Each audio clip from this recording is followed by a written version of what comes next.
अस्सलामुअलैकुम। आज situation room के साथ मैं हूं आपके मेज़बान मिस पलकारी। नाज़रीन, कई बरसों की तन्हाई के बाद पाकिस्तानी क़यादत बिलाखिर आला तरीन सतह पर अमरीकी इंतज़ामिया को अपने हक में करने में कामयाब दिखाई देती है। जून में व्हाइट हाउस में फील्ड मार्शल आसिम मुनीर साहब की पहली 1-on-1 अहम मुलाकात पाक अमेरिका ताल्लुकात में नुक्ता उरूज साबित हुई। देखा जाए तो दोनों मुल्कों के दरमियान ताल्लुकात में बेहतरी जनवरी से ही दिखाई दे रही थी, जबकि डोनाल्ड ट्रंप ने सदारती ओहदा संभाला था। कांग्रेस से खिताब में अमरीकी सदर ने एबे गेट बॉम्ब धमाके का मास्टरमाइंड गिरफ्तार करवाने पर पाकिस्तान का शुक्रिया अदा किया।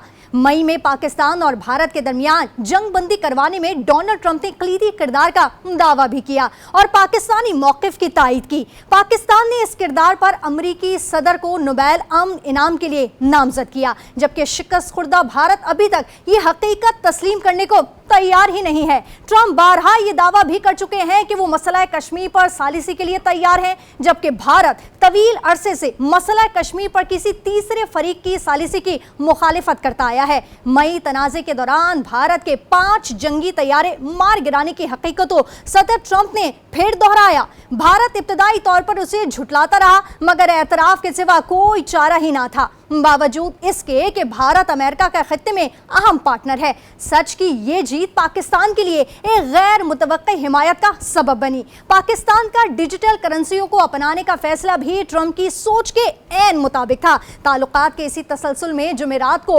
वाशिंगटन में नायब वज़ीर आज़म इसहाक डार की अमरीकी वज़ीर ख़ारजा मार्को रूबियो के साथ बड़ी अहम मुलाकात हुई और ये पहली बिलशफ़ाक़ा मुलाकात थी, क्योंकि इससे पहले ज़्यादातर टेलीफोनिक राब्ते होते रहे। मार्को रूबियो ने कहा कि इलाकाई और आलमी अमन के लिए पाकिस्तान ने हमेशा मुस्बत किरदार अदा किया है। अमरीकी क़यादत की जानिब से ये एक बड़ा क्रेडिट था, जो अमन के लिए पाकिस्तानी कोशिशों का एतराफ़ भी था। और इसी अमन की खातिर वज़ीर आज़म शहबाज शरीफ ने पिछले दिनों भारत को संजीदा और बामकसद मुज़ाकरात की पेशकश की, मगर पहलगाम वाक़े से लेकर आज तक बेशुमार हज़ीमतें उठाने के बावजूद भारत हर धर्मी का रास्ता अपनाए हुए हैं। और ये रवैया देखते हुए पाकिस्तान ने भारत को एक बार फिर खबरदार किया कि किसी जारियत की कोशिश ना करे, वरना मुंह तोड़ जवाब दिया जाएगा। आज इसी मौजू पर बात करेंगे। ब्रेक के बाद हमें ज्वाइन करेंगी दिफाई तज्जियाकार मारिया सुल्तान साहिबा, और इसके साथ साथ सीनियर एंकर पर्सन और तज्जियाकार शौकत पराचा साहब भी हमें ज्वाइन करेंगे।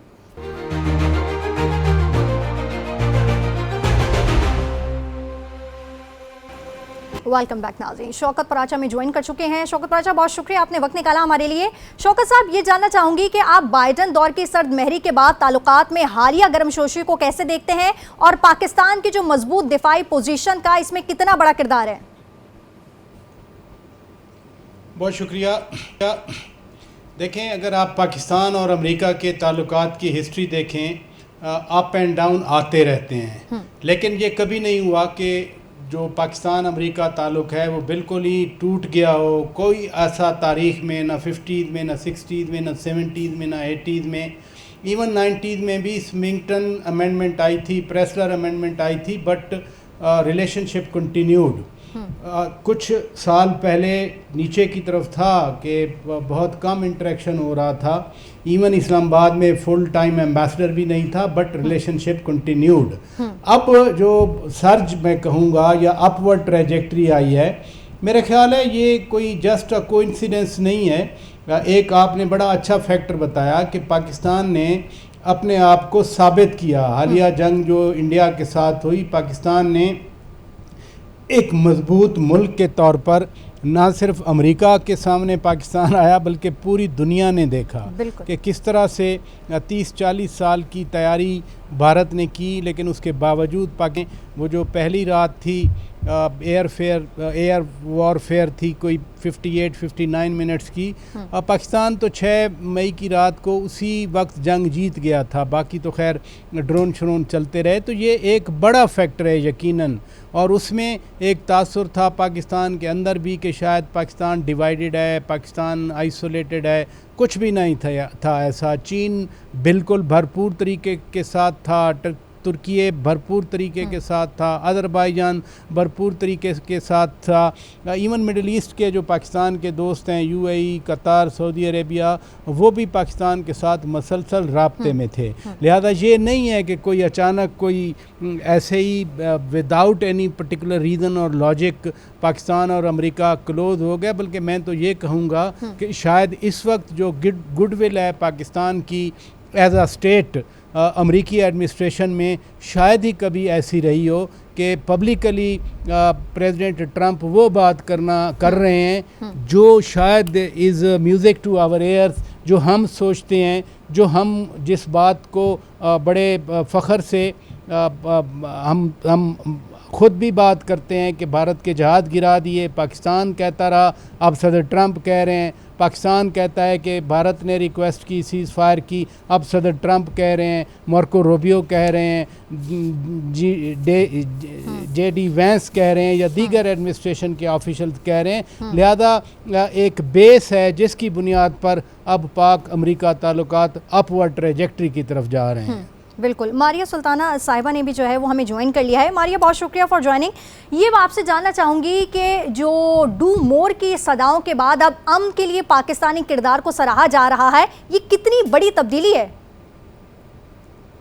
इस बात की अक्कासी करती है कि अमेरिका जो है एक बहुत प्रैग्मेटिक लीडरशिप के हाथ में है इस वक्त, और जाहिर है इस वक्त उनके लिए अमेरिकन मफाद और उससे भी बढ़ के जो हमारे लिए खुशाइंद बात यह है कि प्रेसिडेंट ट्रंप साहब जो हैं जहां अमेरिका के मफादात को आगे लेके जाना चाहते हैं, लेकिन उसके साथ साथ वो उस लिहाज से जानिबदार नहीं है हिंदुस्तान की तरफ जहां अपनी कुछ जो इंटरेस्ट के पीछे वो जो हकीकत है उसको जो है पीछे डालें।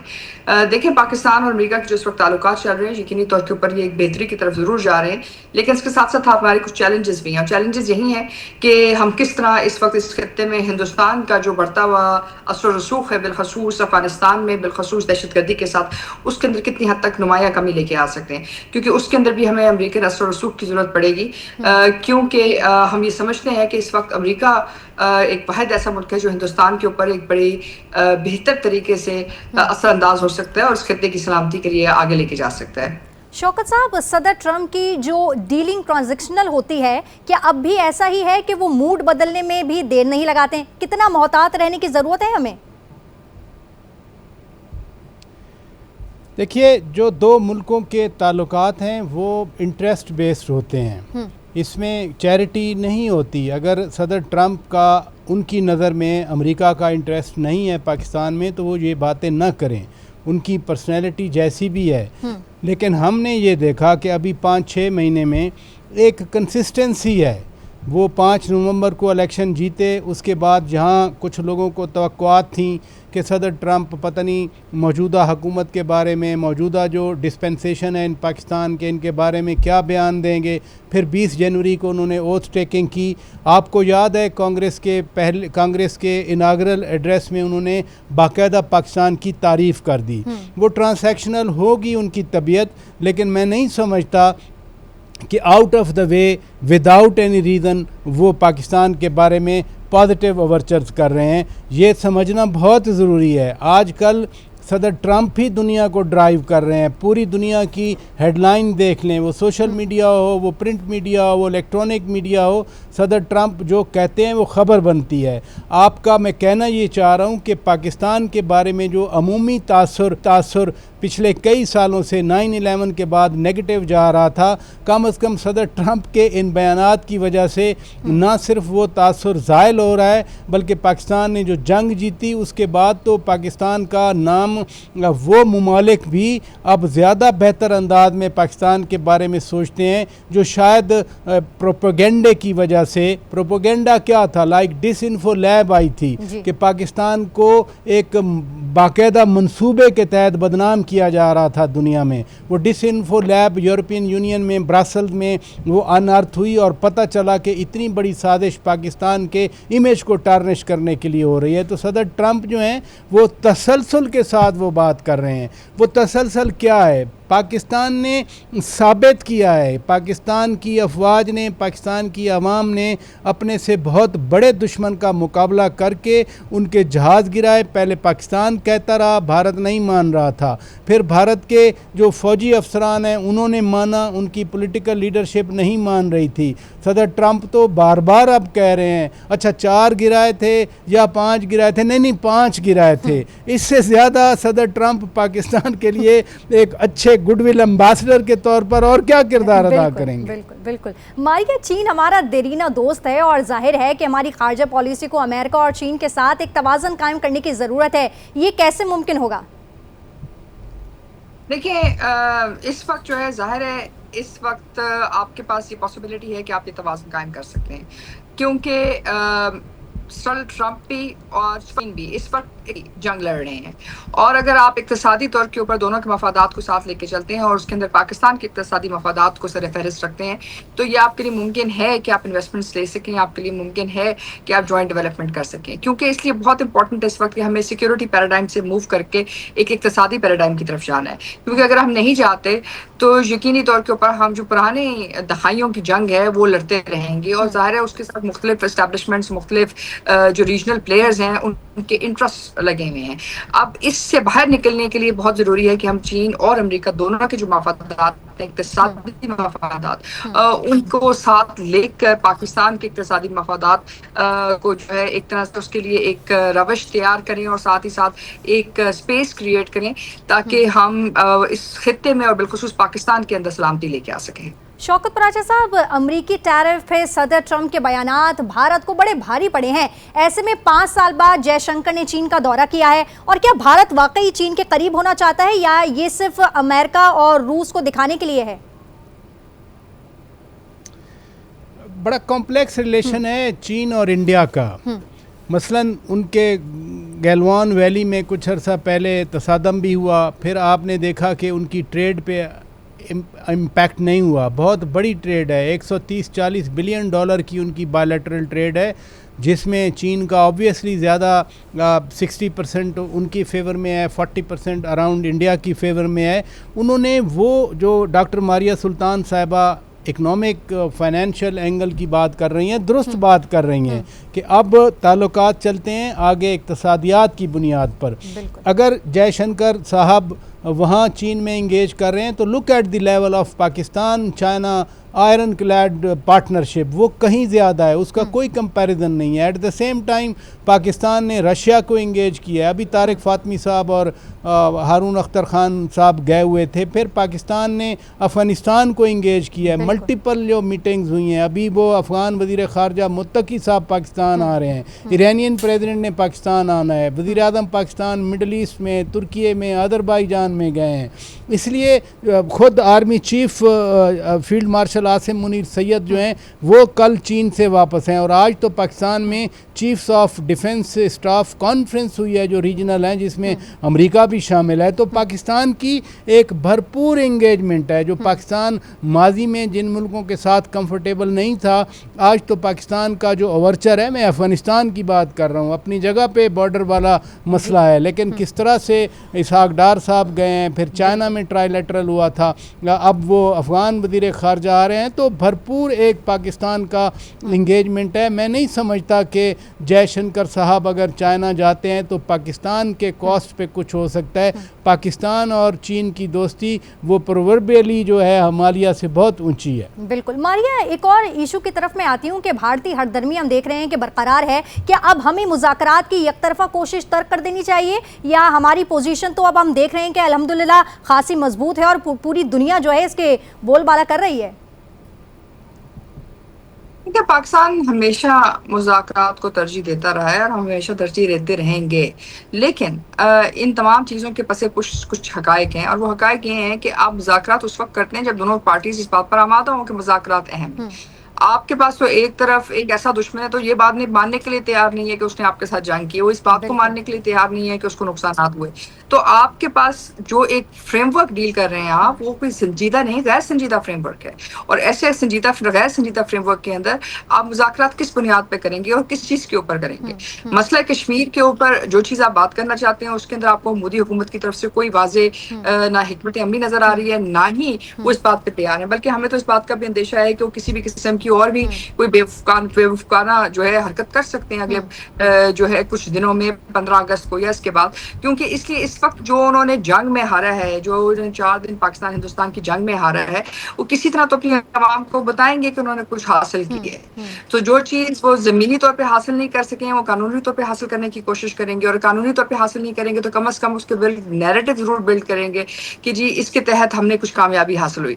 तो ये पस मंजर है। इस पस मंजर के पीछे जाहिर है मुज़ाकरात आप सिर्फ उसी वक्त करेंगे जब आप ये समझते हैं कि दूसरी साइड भी आपके साथ संजीदा है। एक दूसरी बात यह है कि क्या वो मसला कश्मीर पे बातचीत करने के लिए तैयार है? नहीं। सेंताज का जो माहिदा है उसके ऊपर भी जो है उनकी पॉलिसी जो है सोच समझ से बालातर है। लेकिन ये हकायक हैं और इन लेकिन हकायक मारियम की ये भी तो बुनियाद देख रही है ना कि सिंध-ताज मुआहदा हो या फिर मसला कश्मीर हो, भारत की हरदर्मी बरकरार है, और तो फिर पाकिस्तान को क्या हिकमत अमली जो है वो मुरतब करनी चाहिए? देखिए, पाकिस्तान की हिकमत अमली बहुत वाज़ेह है। आपने इस 4 दिन की जंग में हिंदुस्तान पे भी ये बात बावर करवा दी, बाकी तमाम लोगों को भी ये बात वाज़ेह कर दी कि पाकिस्तान जो है अपनी दिफा के लिहाज से संजीदा है। एक दूसरी बात ये है कि आप अपनी इक्तिसादी और अपने मफादात के लिए कोई भी जंग करेंगे और किसी भी सतह पर पहुंचेंगे, और उसके लिए आप अपनी खारजा पॉलिसी को, अपनी इकनॉमिक पॉलिसी को, इन दोनों को आप तरजीह भी दे रहे हैं और साथ साथ अपनी सिक्योरिटी पॉलिसी पे भी अहमियत दे रहे हैं। हमें चैलेंजेस का सामना है, इसमें कोई शक नहीं है।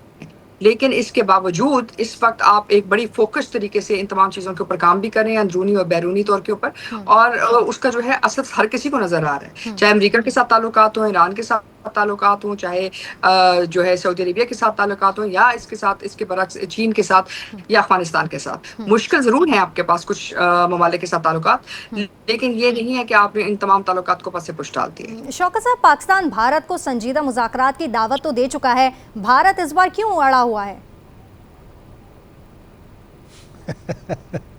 अब वो पहले शर्मिंदगी तो ख़त्म करें। देखें ना, रोज़ाना की बुनियाद पर हर दूसरे दिन जब सदर ट्रंप फिर खड़े होकर कह देते हैं कि सीज़ फायर मैंने करवाई, जंग बंदी मैंने करवाई, हाँ जहाज़ भी मैंने गिरे जहाज़, उसके साथ फिर अंदर जो भारत के अंदर आवाज़ें शुरू हो जाती हैं। राहुल गांधी टेक ऑन कर रहे हैं, वो भी एवरी डे वो ट्वीट कर देते हैं, सवालात पूछते हैं।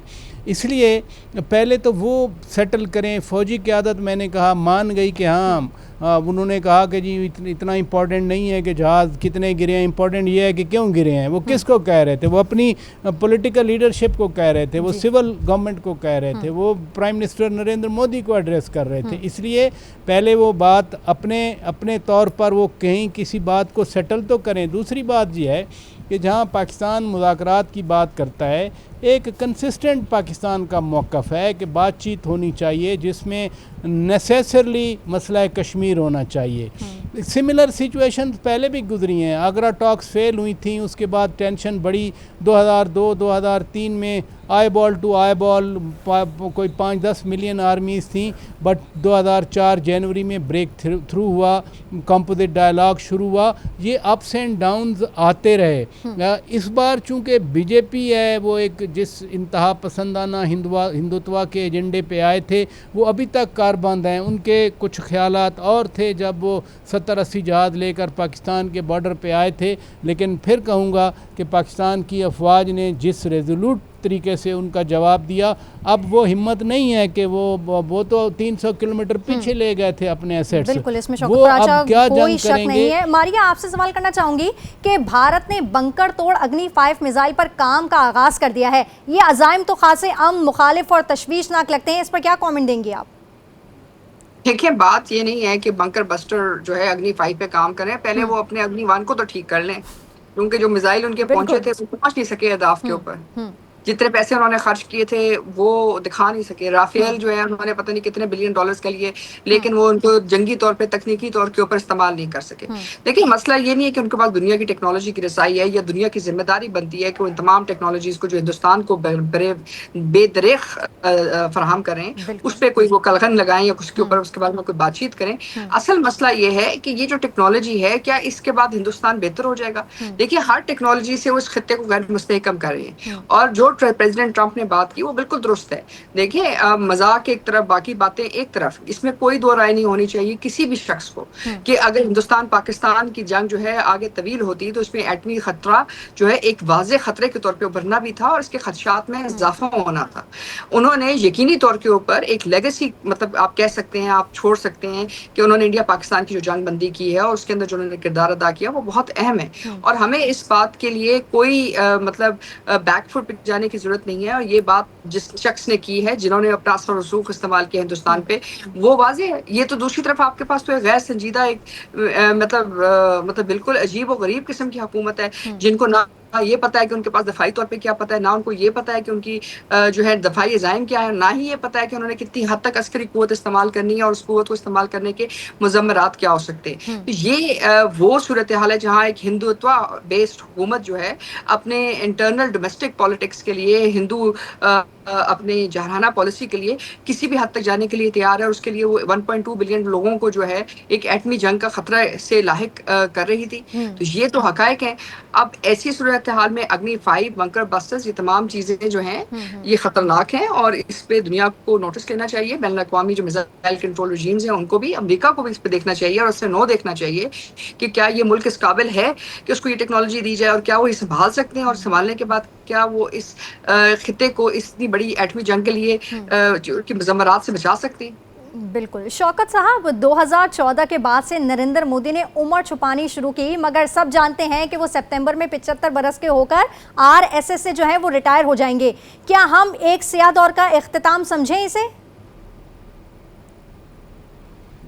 इट डिपेंड्स के वो वाकई रिटायर होते हैं, इट डिपेंड्स के उनके सक्सेसर कौन होते हैं, क्योंकि जो ट्रायो है अमित शाह, राजनाथ सिंह, ये खुद और फिर यूपी के वज़ीर आला जो आदित्यनाथ हैं वो कौन आता है, क्योंकि ये तो एक आइडियालॉजिकल इनका बॉन्ड है, ये कोई आपस में कदन वदन तो है नहीं, हेरिडिटरी तो है नहीं, आइडियालॉजिकल बॉन्ड है। तो जिसको हम कहें कि इस खित्ते में सबके साथ मसला बना भारत का, स्पेशली इस बीजेपी की हुकूमतों में और हमसायों के साथ छोड़ें, इंटरनल जो भारत के अंदर एक सोशियो इकोनॉमिक जो टर्बुलेंस आई या सोशल स्ट्रक्चर डिस्टर्ब हुआ, माइनॉरिटीज़ के साथ जो कुछ किया गया, कभी घर वापसी स्कीम चल रही है, कभी गौ रक्षा के नाम पे लोगों को मारा जा रहा है, बहुत सारे ऐसे वाक़यात हुए। ये सिर्फ पाकिस्तान को या भारत के अंदर लोगों का मसला नहीं है, बल्कि कनाडा में जो कुछ किया इन्होंने, जस्टिन ट्रूडो साबिक वज़ीर आज़म कनाडा बात कर गए थे, अमेरिका के अंदर पुन्नू को मारने की कोशिश की गई, ये तो सबका एक कॉमन कंसर्न है। इसलिए सितंबर में ये रिटायर होते हैं नहीं होते, इनको तो खुद सोचना चाहिए कि भारत 10 साल पहले 2014 में कहाँ खड़ा था, बीजेपी की हुकूमत आने के बाद इंटरनल जो फ्रिक्शन हैं भारत की वो कहाँ तक पहुँच गई, और फिर हमसायों के साथ जिस तरह का रवैया रखा गया उसकी फिर वो जो कल्मिनेशन है वह 6 मई से लेकर 10 मई तक हो गई कि आज कल भी मार्को रूबियो ने पाकिस्तान की तारीफ़ की। उन्होंने कहा कि पाकिस्तान ने रीजनल स्टेबिलिटी के लिए जो किरदार अदा किया है, उन्होंने कहा counter terrorism and regional stability के लिए आई थैंक पाकिस्तान, तो पाकिस्तान का तो शुक्रिया अदा कर रहे हैं। बिल्कुल मारिया, बीजेपी के इदारों में जो मुदाखलत और मजहबी खुद मुख्तारी पर हमले जारी हम देख रहे हैं, और कभी मुसलमान तो कभी सिखों को मुल्क दुश्मन करार दिया जाता है, ये अक़लियत दुश्मन पॉलिसी भारत की टूट फूट में क्या किरदार अदा कर रही है?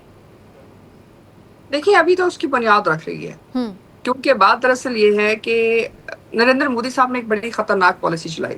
उनकी खतरनाक पॉलिसी ये थी कि उन्होंने कहा कि जी हमने 5.4% से ज्यादा जीडीपी के अंदर सक्सेस दिखाई है। और सक्सेस उन्होंने कहा जी इसलिए दिखाई है कि हम आम जो हिंदू है, जो अकलियती हिंदू था, यानी कि जो लो लेवल हिंदू है, दलित हैं जो है, हमने इनकी जिंदगी को बेहतर किया। इसलिए क्योंकि जो बाकी गैर हिंदू हैं, जो उनकी उनकी आइडियोलॉजी के मुताबिक मुसलमान हो गए, इसमें सिख हो गए, बाकी तमाम लोग हो गए, वो तो जिंदा रहने के भी हक नहीं रखते। उसके बाद उन्होंने सिटीजन अमेंडमेंट एक्ट लेके आए। उसके बाद एनआरसी को उन्होंने जो है को उसके अंदर वुसअत लेके आए। और साथ ही साथ ये तमाम चीजें इस्तेमाल करने के साथ साथ उन्होंने जो डिफेंस एग्रीमेंट्स के अलावा जो फाइनेंशियल एग्रीमेंट्स किए हैं, उस सब के अंदर जो लैंड्स हैं, जो सारी चीजें हैं, वो इन तमाम अक़लियतों से लेके जब उनको आपने शहरियत से निकाल दिया, तो उसके बाद उसके ऊपर जो है एक तरह से आप कह सकते हैं रियासत ने शब खून मारकर जो है ये दिखाया कि जी ये तमाम रिसोर्सेज अब उन जो है हिंदुओं के लिए अवेलेबल हो गए हैं जो पहले नहीं थे। तो यानी कि आपने एक तरह से जो बिगेस्ट आप कह सकते हैं इकोनॉमिक फजिंग है दुनिया में, वो आपने दिखाई है हिंदुस्तान के अंदर, जहां आप कह रहे हैं कि आपके अंदर मुसलसल जो है कि इकोनॉमिक इंक्रीज हो रही है। दर हकीकत इकोनॉमिक इंक्रीज नहीं हो रही है। आप उन तमाम लोगों को शहरियत से निकाल रहे हैं जो हिंदू नहीं है। इसके साथ साथ आप जो हिंदू मुस्लिम राइट्स हैं, हिंदू सिख राइट्स हैं, इन तमाम राइट्स की बुनियाद के ऊपर, ये हिंदू बंगाली राइट्स हैं, ये तमाम जो है इस्तेमाल करके आप मुख्तलिफ एरियाज के अंदर इकोनॉमिक जोन्स क्रिएट करें और एक आर्टिफिशियल जो है एक sense of economic development create करें। लेकिन जब वो इकोनॉमिक सेंस ऑफ डेवलपमेंट जो है वो आपको एक्चुअली तो इकोनॉमिकली डेवलप नहीं करें ना। आप सचमुच तो आपने वो नई इंडस्ट्री नहीं लगाई, आपने सचमुच तो लोगों की लाइफस्टाइल को इम्प्रूव नहीं किया, सचमुच तो हिंदुस्तान के अंदर 5.4% जीडीपी नहीं है। सो बेसिकली जो शाइनिंग इंडिया है वो दरअसल ब्लैक इंडिया है, और उस ब्लैक इंडिया की बेसिस के ऊपर आप ये तमाम जो है पॉलिसी डेवलप कर रहे हैं। तो यही काम नरेंद्र मोदी साहब ने किया, और नरेंद्र मोदी साहब ने जो बुनियाद रखी है उसका सबसे बड़ा नुकसान ये है कि पहली दफा जो काम कायदे आज़म मोहम्मद अली जिन्ना ने 1947 में कहा था कि हिंदू और मुसलमान दो मुख्तलिफ मजहब नहीं है, सिर्फ दो मुख्तलिफ कौमें भी हैं, उसको उन्होंने ये बात वाज़ेह कर दी है कि ये कौम है, और जो दो कौमी नजरिया उसको वापस जिंदा कर दिया। अब जब ये दो कौमी नजरिया जिंदा होगा तो साथ ही साथ हिंदू और सिख भी मुख्तलिफ मजहब हैं, तो इसका मतलब है वो भी मुख्तलिफ कौमें हैं। हाँ, हम बरसगीर पाक व हिंद में जरूर रहे हैं, लेकिन आप मुख्तलिफ कौमें हैं और मुख्तलिफ आपकी हीरोज हैं, मुख्तलिफ आपकी जंगें हैं। तो ये चीज वो लोगों तक ले आए हैं, like it is turned into a people's war. तो जब आप लोगों तक नफरत ले आते हैं और नफरत की सियासत ले आते हैं तो उसको आप निकाल नहीं सकते। हमारे पास तो बहुत छोटे से लोग हैं जो दहशतगर्दी में मुलव्वस हैं, अभी तक हम उनको नहीं डी रेडिकलाइज कर सके, अभी तक हम वो नहीं ठीक कर सके, यानी कि एक 1% भी नहीं है पाकिस्तान के अंदर। तो आप सोचें कि जहां आपने अपनी 30 नहीं 40 नहीं 50% पॉपुलेशन को आपने जो है हिंदुआइज कर दिया है या आप उनको रेडिकलाइज कर दिया, तो आप उनको डी रेडिकलाइज कैसे करेंगे? तो ये बुनियाद रखी है उन्होंने हिंदुस्तान की तकसीम की, और इंशाल्लाह ताला अनकरीब हिंदुस्तान तकसीम होगा। बिल्कुल बिल्कुल ये बिल्कुल। अब आते हैं तिब्बत में चीनी डैम की तामीर की तरफ, जिस पर भारत के हवाइयाँ जो हैं वो उड़ी हुई हैं, और सिंतास मुआहदे की मुअत्तली के बाद क्या ये पाकिस्तान की तरफ से चीन का भारत को जवाब है? क्या कहेंगे शौकत साहब अब इस पर? आपको याद है जब ये पाकिस्तान भारत टेंशन थी, फिर जंग हुई, उस दौरान चाइना से बयानात आते रहे सरकारी तौर पर भी। एक तो उनके एनालिस्ट बात कर रहे थे, और सरकार की तरफ से भी बयान जब आए उसमें कहा गया था कि पाकिस्तान की सालमियत, पाकिस्तान की इंटेग्रिटी, अगर इसको कोई नुकसान होगा तो चाइना पाकिस्तान के साथ खड़ा होगा। भारत ने पाकिस्तान का पानी बंद करने की धमकी दी या सिंतास मुआहदा मुअत्तल किया, तो कौमी सलामती कमेटी, नेशनल सिक्योरिटी कमेटी में कहा गया कि अगर पानी बंद किया गया तो इसको हम ऐलान जंग समझेंगे। पाकिस्तान की तरफ से ऐलान जंग है, और चाइना ने पाकिस्तान को आश्योर किया कि आपकी सलामती और इंटेग्रिटी के ख़िलाफ़ कुछ होगा तो हम आपके साथ होंगे। तो इस तनाज़ुर में अगर देखा जाए तो फिर भारत को टिट फॉर टैट के लिए तैयार रहना चाहिए। एक ये डैम बन रहा है, फिर दरिया ब्रह्मपुत्रा का पानी अगर रोक दिया जाता है तो वो यूपी को आता है, असम को आता है, दीगर इलाकों को जाता है। तो वो जो पाकिस्तान के साथ करना चाह रहे हैं, ये सोच कर के पाकिस्तान का पानी बंद हो जाएगा, तो सिमिलरली फिर चाइना वो ज़रूर एक्ट करेगा, क्योंकि चाइना ने ये पब्लिक एक प्लेज किया है, पब्लिक कमिटमेंट दी है। इसलिए जो पाकिस्तान चाइना इंडिया का रिलेशनशिप है ना, इसको हम पाकिस्तान इंडिया का exclusively when it comes to mountains and waters वो पाकिस्तान इंडिया का नहीं समझ सकते, क्योंकि कश्मीर हो, एक्साई चिन हो, तिब्बत हो, ये सारे ये रिलेटेड चीज़ें हैं जिसमें चाइना भी फरीक है इसमें। इसलिए जो ओवरचर चाइना से आ रहा है, मैं समझता हूँ कि in line with Pakistan China partnership है। शौकत पराचा साहब, आप क्या समझते हैं कि चीनी डैम का जो मंसूबा है भारत को सिंतास मुआहदे पर बातचीत के लिए मजबूर कर सकता है, या फिर पाकिस्तान को कुछ और भी करना होगा? भारत को खुद मजबूर होना चाहिए, क्योंकि एक ऐसा मुआहदा है जो कि 65 की जंग में, 71 की जंग में, या 80s के क्राइसिस में, या कारगिल वार में वो उसको सस्पेंड नहीं किया गया। अभी भी भारत ने कहा कि हमने मुअत्तल किया है इस मुआहदे को, मीन्स के अभी हम इस पे काम नहीं कर रहे, और इसमें ये भी कोई प्रोविज़न नहीं है कि आप यूनिलेटरली इससे निकल जाएं। तो पहला सवाल तो ये है कि भारत खुद सोचे। दूसरा ये है कि इस इक़दाम को, इस एक्ट को आलमी बरादरी ने एंडोर्स नहीं किया। आपको याद है उधर से एक रिपोर्ट आ गई थी कोर्ट ऑफ आर्बिट्रेशन वाली, जो गैर जानिबदार माहिर या कोर्ट ऑफ फेडरेशन, उन्होंने एंडोर्स किया पाकिस्तान के इस पर्सपेक्टिव ये मामला है। बिल्कुल बिल्कुल बिल्कुल, जी जी आप कंटिन्यू करें शौकत पराचा साहब। जी, तो ये जो चीज़ है इसको तो कम अज़ कम ना पाकिस्तान ने एक्सेप्ट किया। बीइंग अ पार्टी क्या है, इंडस वाटर ट्रीटी में India and Pakistan they are the parties, और उसमें कोई ऐसी प्रोविज़न नहीं है कि जिससे एक मुल्क जब चाहे जनाब उससे निकल जाए, कोई ऐसी प्रोविज़न नहीं है।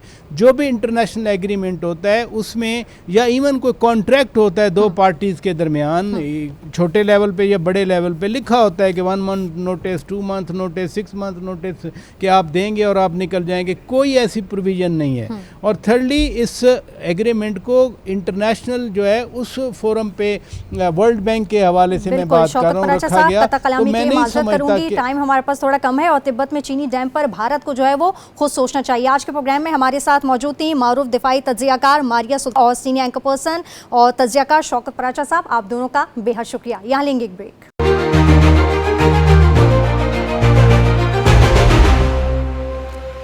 Welcome back. पाकिस्तान जहां आलमी सतह पर एक अहम कुव्वत बनकर उभर रहा है, वहीं पड़ोसी मुल्क भारत का इंतहा पसंदाना रवैया अमन की राह में बड़ी रुकावट है। भारत की इस सोच ने बातचीत के इम्कानात यकसर मद्दूम कर दिए हैं। इस बात का खदशा अब भी मौजूद है कि मई जैसी कोई झड़प दोबारा भी हो सकती है। अगर ऐसा हुआ तो इस बार वो किस हद तक जाएगी? दोनों मुल्कों को इस बाखूबी से वो वाकिफ भी हैं, और दोनों ही एटमी ताकतें भी हैं, और कोई भी तनाज़ा सरहदों से आगे भी फैल सकता है। जनूबी एशिया को अदम इस्तेहकाम, एटमी जंग, माहौलियाती तब्दीलियों के नतीजे में होने वाली तबाही, कमज़ोर तर्ज हुक्मरानी और गुर्बत जैसे चैलेंजेस का सामना है, मगर अमन कायम के बगैर इन बड़े चैलेंजेस से निपटा नहीं जा सकता। भारत की गाज़िबाना सोच और खित्ते पर चौधराहट का ख्वाब अमन की राह में सबसे बड़ी रुकावट है, और अब यह हकीकत सारी दुनिया पर वाज़ेह हो चुकी है। मिसबा लकारी को अगले हफ्ते तक दीजिए इजाज़त। अल्लाह निगहबान।